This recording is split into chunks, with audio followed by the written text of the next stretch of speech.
si podemos pensar en derechos humanos en democracia o más bien en una democracia sin derechos humanos, ¿sí? Acá puse como punto de partida, como epígrafe, unos versos de María Elena Walsh, que la amamos, nos encanta y fue una de las grandes autoras, cantautoras, escritoras, poetas, etcétera, prohibidas, censuradas durante la dictadura militar, que tuvo que exiliarse. Y ella nos dice en una de sus canciones, de ahí sin estos versos: te cuento un secreto, solo yo lo sé, cuando llueve, llueve, cuando hay luz, se ve. Porque me parecía interesante traer este epígrafe que lo tenemos ahí, estos versos de María Elena Walsh. Te cuento un secreto, solo yo lo sé, cuando llueve, llueve, cuando hay luz, se ve. Pues esto que parece tan obvio, ¿no? Ella habla acá de un secreto como algo privado, pero de alguna manera invita a pensarlo como un secreto a voces, como fue también toda la operación clandestina del terrorismo de Estado durante la dictadura. La verdad es que cuando llueve, llueve, pues sí, podríamos decir que hay algo obvio ahí, pero una cosa es una lluvia romántica con la pareja, ¿no? Y mojarse y correr a resguardarse abajo de algún tingladito, y otra cosa es que se te lleva a la casa porque en un temporal se te volaron las chapas y no tenés cómo reponerlas.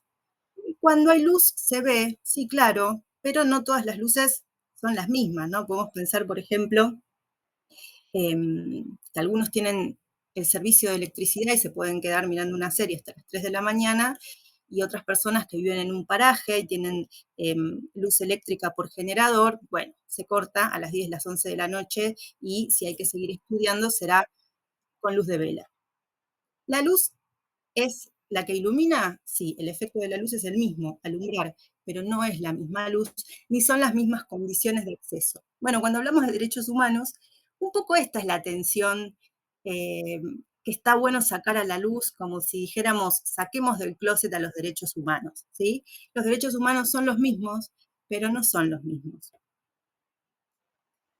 Entonces, volviendo, profundizando esta idea, cuando pensamos por qué hace falta poner sobre la mesa y problematizar la enseñanza de los derechos humanos en los contextos actuales, es simplemente, ni más ni menos, le diría, que las escuelas aparecen como un escenario de alta conflictividad sociopolítica y económica. No porque las escuelas lo sean, sino porque aparecen, emergen, se manifiestan, esto que mm, nombramos como el contexto se hace texto adentro de la escuela, significa que estas problemáticas son parte de la gramática escolar cotidiana en este siglo XXI.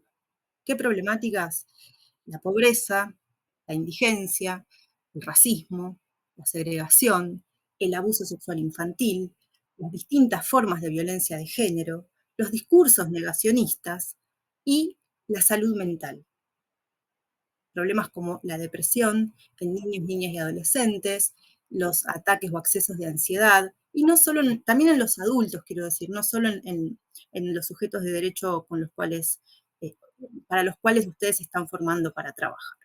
Entonces, estas, volviendo a la idea de María Elena Walsh y la lluvia que no es la misma lluvia, y la luz que no es la misma luz, estamos hablando de desigualdades estructurales que atraviesan la vida cotidiana de nuestras infancias y adolescencias, de estos chicos y chicas que van a la escuela y con los cuales ustedes van a trabajar el día de mañana, y son desigualdades que aparecen muchas veces disfrazadas de diferencias, ¿sí?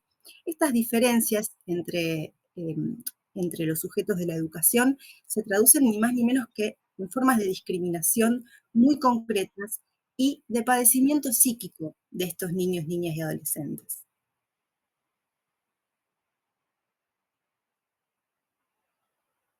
Ahora vamos a ver algunas características de cómo estas concepciones de derechos humanos se traducen en formas de Estado muy específicas. Y una cosa es, por ejemplo, un Estado que apuesta a políticas públicas, sociales y educativas, y otra cosa es una propuesta de Estado que apunta al ajuste, al recorte de presupuesto, ¿sí? Esto concretamente se ve en las consecuencias directas sobre la calidad de vida de las personas. Hay algo que también nos interesa compartir en este ratito de charla, que tiene que ver con los cambios más amplios, si se quiere, los cambios de época, por los que los derechos humanos también transitan y se van reescribiendo, se van reconstruyendo. Nosotros pasamos de un modelo de escuela que muchas veces em, insiste, más allá de que estos contextos de los que hablamos hace un ratito, tan complejos, ¿no? Eh, Entran por la ventana, yo les diría por la ventana, por la puerta, por la rajadura de las paredes, entran por todos lados. El siglo XXI entra en la escuela y sin embargo hay algunas prácticas y algunos supuestos sobre las instituciones educativas que insisten, que se reproducen, ¿no? Como que se quieren ahí atornillar a la silla y no ajustarse.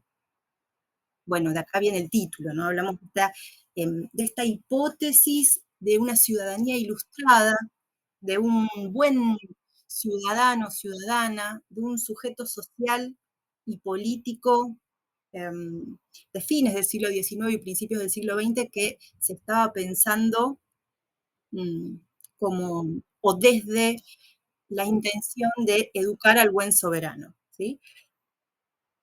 Todo el siglo transcurre con una cantidad de revoluciones distintas, políticas, económicas, sociales,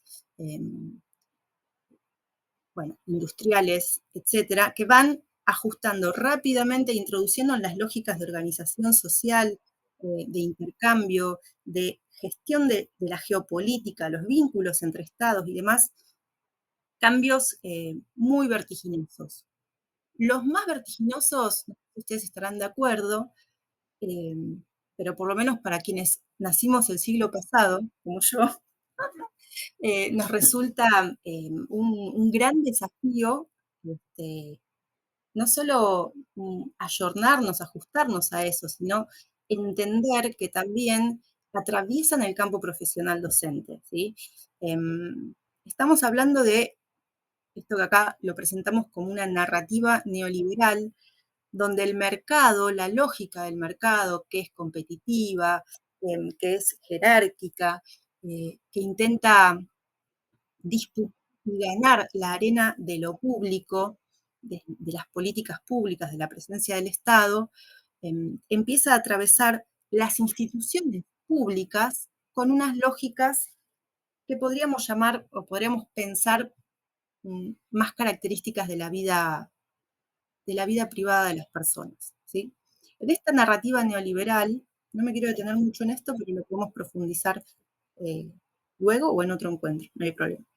En el marco de esta narrativa neoliberal que hace un salto cualitativo, una construcción en realidad más que salto, de una idea de ciudadanía ilustrada a una idea de consumidor crónico, lo que se empieza a desarmar y a desintegrar, les diría, es la idea de sujeto político que empieza a ser reemplazada por una noción de individuo consumidor y no solo consumidor de cosas, sino también prosumidor, como nos propone Benassini. Esta idea de que nosotros, por ejemplo, no solo consumimos información, sino que la generamos. El ejemplo de las redes sociales es eh, bastante paradigmático en este sentido. Estamos todo el tiempo generando contenido, todo el tiempo generando contenido, de la naturaleza que sea, ¿sí? Pero la idea es mostrar para que otro lo consuma. Consumir es no solo o no necesariamente pagar por eso. Consumir es también entrar al perfil de alguien, verle la historia, darle un like, etc. Ahí hay una lógica eh, donde la idea de lo político, como les decía recién, del sujeto político empieza a ser se empieza a reconfigurar. En algo de esto también decían al principio. ¿Qué es lo que a nosotros nos interesa de esto? Porque también aparece en las aulas, digo, las pibas, los pibes con los teléfonos, ¿no? El tema de la atención, de la ansiedad que genera, las prácticas de, de acoso entre pares, de acoso de adultos, también a niños, niñas y jóvenes. Lo que decimos es que el mercado dispone consumos para quienes lo puedan pagar, pero la escuela como espacio público no elige a quién educar. ¿Sí? Entonces, en este sentido, cuando pensamos eh, en la enseñanza de los derechos humanos en el marco de las escuelas, estamos pensando que se trata de un bien común, no de un bien de consumo. Y por eso hablamos de un enfoque de derechos, ¿sí? Porque los derechos, aunque al principio decíamos que tienen esta complejidad de estar enunciados de forma universal, pero no necesariamente efectivizarse para todos, pues debería. Entonces acá, en este sentido, la educación es un derecho humano, y la escuela no elige a quién educa, ¿sí? Hay acá una legislación robusta en materia de derechos humanos que impone algunos estándares fundamentales, que es una legislación internacional, regional, traducida en nuestras normativas nacionales y jurisdiccionales también, que son estándares como si dijéramos un piso. Chicos, este es el piso, salimos de acá. Esperemos no tener techo, pero de base, esta es nuestra cancha, ¿sí? Son los estándares fundamentales que hay que respetar, y más allá de las grandes enunciaciones, están expresados en contenidos educativos que tienen que ser abordados en las clases y enseñados a todas y todos nuestros alumnos. Digo, tenemos los NAP, tenemos la Ley de Educación Nacional, tenemos el Programa de Educación Sexual Integral, tenemos el Programa de Educación Ambiental Integral. Tenemos una batería de cosas, y tenemos también la legislación de la provincia que incorpora estos marcos a la jurisdicción. Bien. Yo presento rápidamente algunos supuestos sobre los derechos humanos, porque decimos que es un campo extremadamente problemático. Y les pregunto si alguno de estos les resuena, para compartirlo un poquito más adelante. ¿Quién no escuchó alguna vez que los derechos humanos son una cosa ideal, son una mirada romántica sobre la vida en sociedad, que los derechos humanos no se cumplen, que los derechos humanos en realidad están ahí escritos, pero la verdad es que nadie les da bola, por eso son meramente declarativos, un poco más elegante?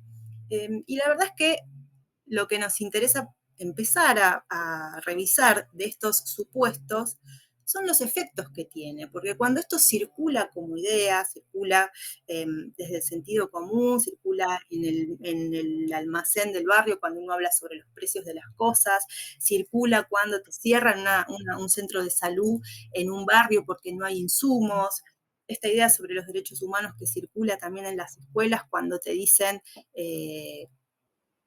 o se escucha, estos pibes, ¿para qué les vas a enseñar si van a terminar afanando, van a terminar pidiendo plata en una esquina o en el subte o en la calle, o va a terminar de repositor de supermercado, ¿no? Digo, son cosas que están instaladas y trabajan al nivel de los estereotipos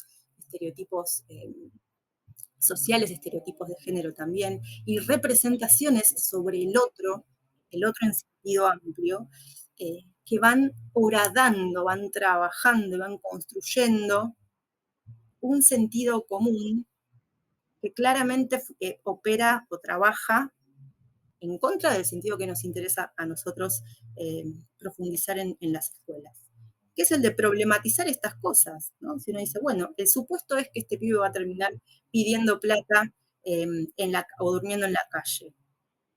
¿Cuál es el fundamento de ese supuesto? Antes que darlo por hecho, preguntémonos por qué, ¿sí?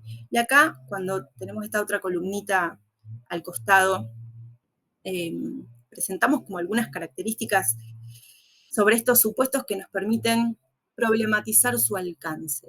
La verdad es que idealizar a los derechos humanos es un lugar común, y es también una equivocación garrafal no pensarlo en términos históricos como conquista, ¿sí? El contenido de cada derecho, como plantea Isabelino Siede, él dice, todo derecho es heredero de una injusticia, ¿sí?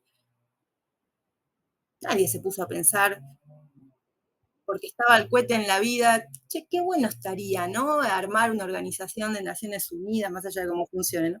Para poder ver ahí qué es lo que están haciendo los estados con su gente. No, la verdad es que había estados que sistemáticamente violaban derechos, atacaban a población civil propia, entonces lo que se estableció fue una necesidad a nivel internacional de que haya algo por encima de los estados que pueda estar mirando cómo cada país, vamos a generalizarlo, cuida o no cuida y en qué medida a su propia gente, ¿no? La verdad es que hay marcos históricos, por eso hablamos de luchas, hablamos de conquistas, eh, que han generado la necesidad de proteger determinados derechos. ¿Sí? Lo mismo con esta idea de que los derechos humanos no se cumplen. Y no, la verdad que no, porque para que se empiecen a cumplir hay que darles un estatuto legal, un estatuto práctico, y hay que inaugurar determinadas acciones eh, para poder fortalecer su carácter instituyente. Voy a poner un ejemplo muy concreto, pensando en la obligatoriedad del nivel secundario. ¿Sí? Si hay algo instituyente, es esta definición del nivel secundario como un nivel obligatorio. ¿Sí? Esto tiene 20 años, ¿sí? Viene con la Ley de Educación Nacional, más allá de que en algunas provincias ya estaba. A nivel nacional había unas cuantas jurisdicciones en las cuales los pibes terminaban la escuela primaria y listo, el Estado ahí disponía la educación secundaria, pero no eh, como un nivel obligatorio. Y eso implicó que en muchas escuelas del nivel se tuvieran que reajustar lógicas de funcionamiento, porque de pronto empezaban a llegar a las aulas, lo voy a decir de forma muy directa, chicos y chicas que por ahí no eran tan bienvenidos al nivel secundario, o que venían de trayectorias en su escolaridad primaria muy complejas y muy dolorosas. Entonces, también la escuela secundaria tenía que poder alojar eh, esas, esas biografías escolares eh, discontinuas, ¿sí? Que habían atravesado quizás experiencias eh, este, complejas de repitencia, de abandono, etcétera. Entonces, cuando también se dice que son declarativos, que están escritos, pero nadie les da bola, y etcétera, bueno, la verdad es que nos gusta más pensarlos como herramientas. ¿Sí? La verdad es que ustedes, hablo a estudiantes, pero también a profes, que lo hacemos todo el tiempo cuando queremos armar un proyecto nuevo y decimos, ya, le queremos dar una vuelta de tuerca, ¿qué dice la normativa? Como diciendo, ¿qué margen tenemos para encontrarle ahí el gris, la vetita, ¿no? El hueco, y poder darle una vuelta de tuerca a una planificación, a un proyecto de extensión, a un proyecto de investigación, a una salida, a una entrada a una escuela o a un jardín de infantes, para hacer una práctica, una articulación. Pero la verdad es que cuando acá decimos que se expresan en políticas públicas, estamos diciendo que se expresan, por ejemplo, en lo que plantea el programa de educación sexual integral, como derechos de los niños, niñas y adolescentes a formarse en una perspectiva de derechos desde un enfoque de género en relación a la educación sexual.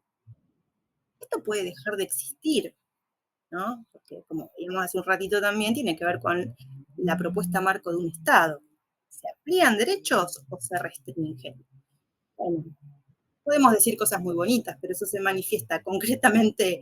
¿Se pone plata para que se amplíe o se recorta, se ajusta? ¿Hay presupuesto? ¿Se pone ahí o dónde se pone? ¿Lo ponemos en educación, lo ponemos en salud, lo ponemos en obra pública o lo ponemos en darle más plata a la CIDE o en darle más plata a las fuerzas represivas del Estado? Bueno, son cosas que hablan de los estados y de las gestiones respecto a su mirada sobre los derechos humanos, que tienen básicamente que ver con la vida de la gente. Bueno, yo creo que me estoy extendiendo un poquito de más. No sé, Laura, vos qué pensás. Pero acá, una cosita que sí les quiero, me avisan cualquier cosa. ¿Qué tiempo tenemos? Vamos a hacer al revés. Yo les pregunto, ¿qué tiempo tenemos de trabajo? ¿Lau, estás por ahí? ¿O alguien, profe, que me quiera contar? Bueno,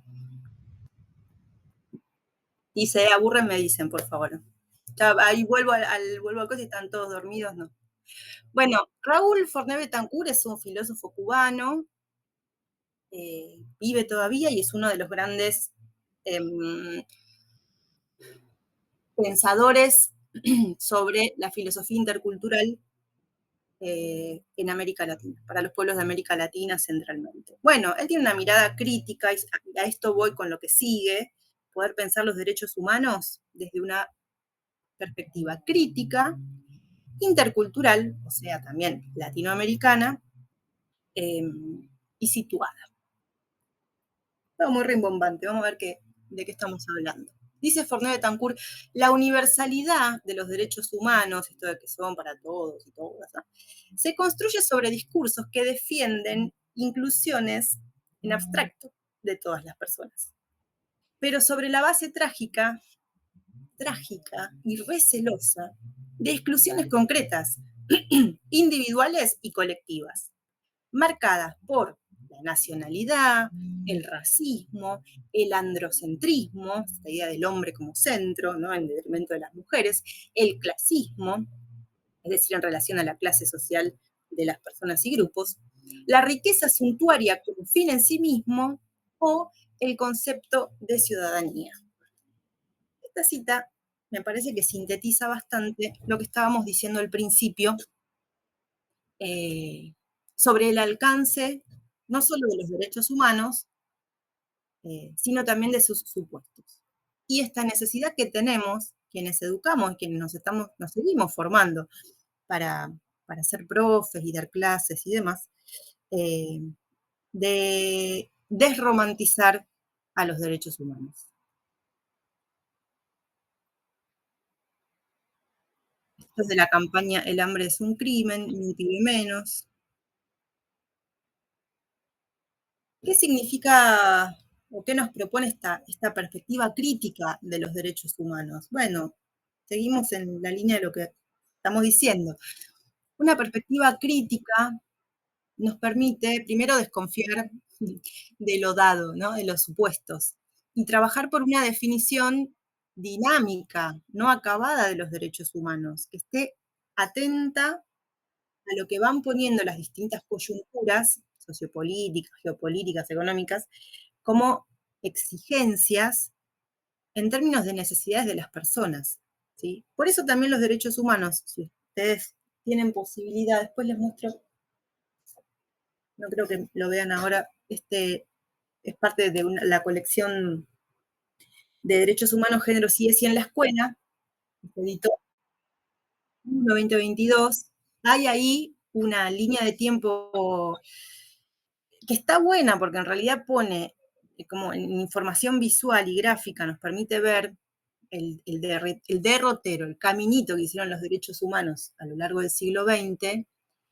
Y uno dice, pucha, ¿no? La Declaración Universal de los Derechos Humanos es de 1948 y 50 años pasaron para que las personas consideren que los niños, niñas y adolescentes necesitaban una convención propia, que es la Convención de los Derechos del Niño. Medio siglo tuvo que pasar para que entren en la agenda de discusión de los estados. Y sí, la verdad que sí, y tiene que ver con esto que estamos diciendo ahora. Hay que poder pensar los derechos humanos en términos dinámicos, porque si hay algo que cambia, sobre todo en estas últimas 2, 3 décadas, es la agenda de derechos.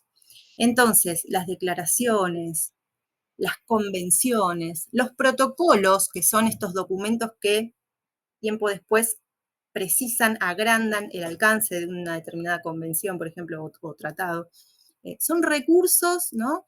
Eh, desde los aparatos jurídicos que permiten ir sofisticando el alcance de estos sistemas de protección de derechos, el interamericano, el universal, el africano, el europeo, están regionalizados y también hay uno universal. Pero bueno, si hay algo dinámico, digamos, es la vida en sociedad, con lo cual necesitamos pensar los derechos humanos también de esa manera. Y desde ya, las formas de enseñarlo en las aulas. Entonces, esta perspectiva crítica eh, es una perspectiva, también en términos de Fournier Betancourt, vinculada a las demandas de justicia cultural de los pobres y de las culturas marginadas o negadas. ¿Sí? Bueno, esta imagen que vemos acá es del siluetazo, una intervención artística en los primeros pasos de la democracia, donde se hizo una intervención callejera, los artistas se tiraban al piso y dibujaban, otra persona dibujaba el contorno de su silueta y luego hicieron estas pegatinas como para dar cuenta de los desaparecidos, ponerle cuerpo, ponerle contorno, silueta a los que ya no estaban. En diálogo con la perspectiva crítica que mencionábamos sobre los derechos humanos, articula ahí un enfoque intercultural y situado de la educación en derechos humanos. ¿Qué quiere decir esto? Porque si hablamos de educación vamos a estar pensando concretamente el lugar de los derechos humanos en las escuelas, en nuestras aulas, en nuestras prácticas. ¿Qué nos da este enfoque intercultural y situado que no nos da otro? La posibilidad de buscar estos fundamentos propios, ¿no? De los que hablábamos hace un rato. Ahí la foto esta, no a la mina, es de una de las luchas en Esquel, contra la instalación de una mina a cielo abierto, que fue una lucha larga, poderosa, sostenida, y cuando hablamos de que sea situada, nos referimos a estas cosas, ¿sí? A poder pensarlas desde el territorio, desde las demandas concretas que aparecen y que tienen que ser atendidas por la agenda educativa. ¿Cuáles son las que tenemos hoy dando vuelta? Los grandes temas vinculados a derechos humanos que tenemos dando vuelta. La educación inclusiva, las diversidades, la educación ambiental integral, la ESI, ¿sí? Los procesos migratorios, el racismo en las aulas, en las escuelas, ¿sí? Las violencias digitales, de géneros también, el protagonismo infantil, la participación política juvenil, etc. Tenemos un montón de cosas. En realidad lo que pasa con los derechos humanos es que para donde mirás, si le buscas la vuelta, los podés enunciar en esos términos, los temas vinculados a las áreas, por ejemplo, en primaria, de sociales, de naturales, en inicial, los temas vinculados con el derecho a la identidad, al juego, al cuidado de los cuerpos. En secundaria, bueno, acá está mencionado como participación política juvenil, el trabajo en los centros de estudiantes, los consejos de convivencia. La verdad es que hay muchas posibilidades. Hay que pescarlas.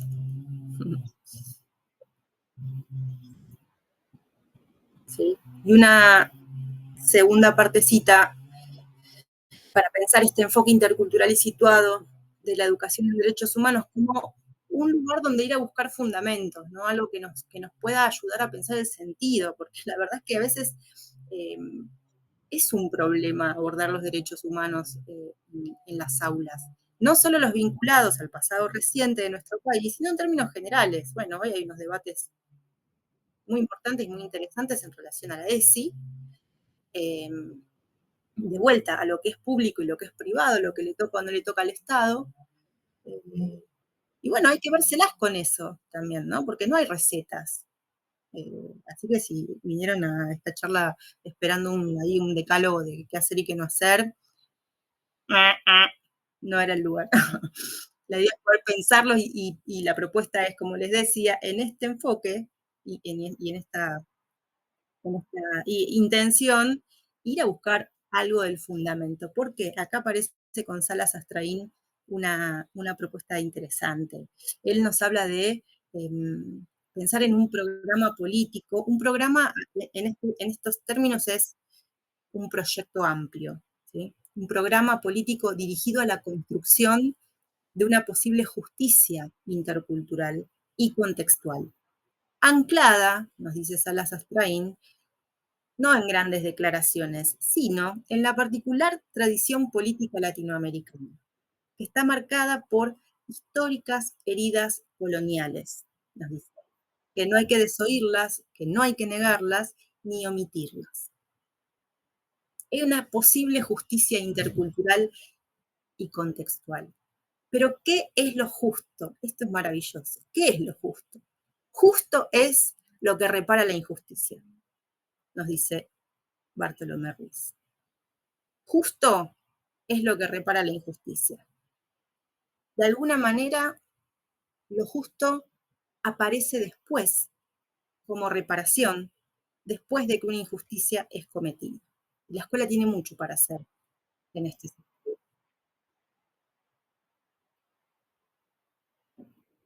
¿Quién, quién se olvida de la pandemia, no? Las burbujas, el aislamiento.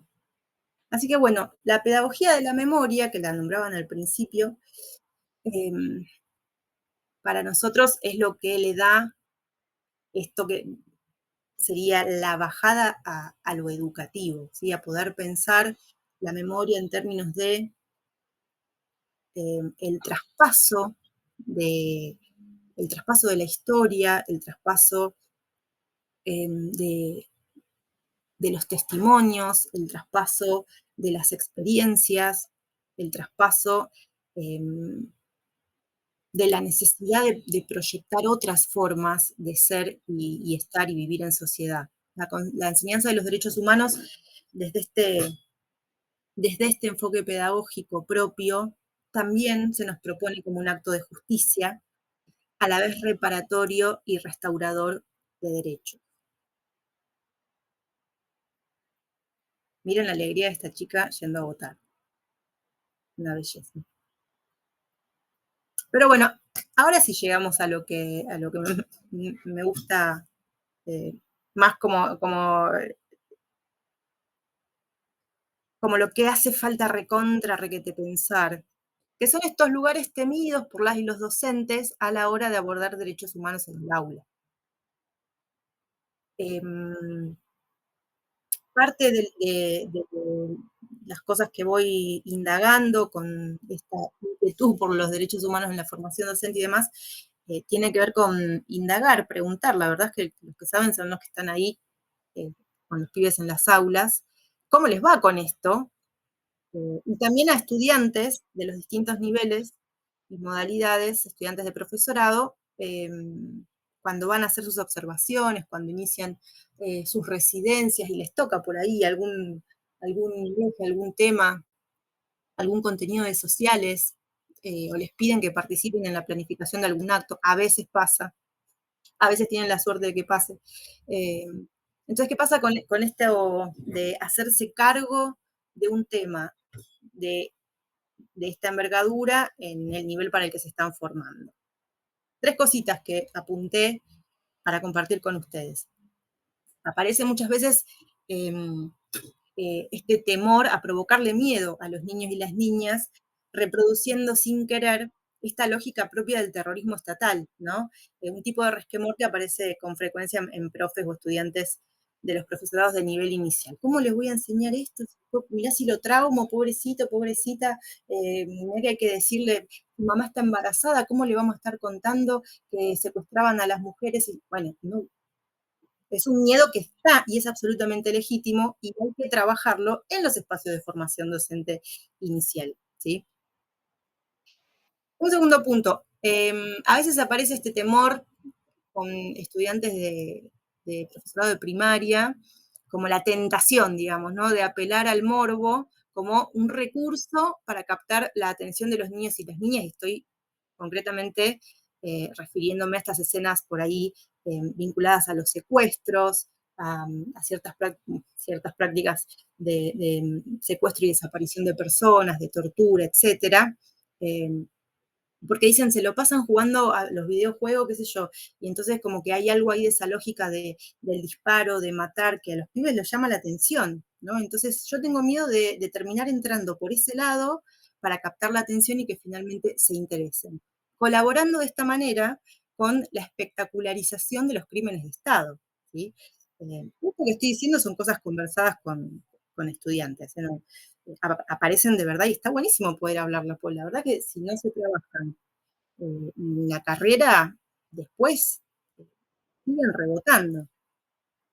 Bueno, y un último punto que aparece es este temor a reforzar estereotipos, los estereotipos, este sentido común del que hablábamos, referidos a la participación política, ¿no? Que hoy le dicen militancia, le dicen ideología de, eh, y finalmente estos estereotipos terminan reproduciendo la teoría de los dos demonios y esta idea de que algo habrán hecho para desaparecer, ¿no? Esto es algo que aparecía en las conversaciones con estudiantes de profesorados para nivel secundario. Eh, Digo, como lugares temidos que no los podemos pasar por alto, no los podemos omitir, justamente una pedagogía de la memoria también en el nivel superior, en el marco de la formación docente, tiene que poder mirar estas cosas, tiene que poder conversarlas con honestidad con las y los estudiantes, para que después efectivamente lo que pasa en las aulas sea un abordaje cuidadoso de los contenidos escolares por nivel y modalidad, según la complejidad eh, que cada uno puede leer y puede construir con su grupo, con la institución, con la comunidad educativa en la que participa. Y acá también volvemos. La lluvia no es la misma lluvia para todos eh, y la luz tampoco. Entonces ahí esta, esta capacidad de poder leer los contextos, de poder situar las prácticas de enseñanza, de poder hacer avances cuidadosos, progresivos, pero cuidadosos, al abordar las temáticas de derechos humanos con niñas y niñas, también es algo que se aprende y estaría muy bueno, o está muy bueno cuando pasa en el marco de la formación docente inicial. Para eso hay que poder antes problematizarlo.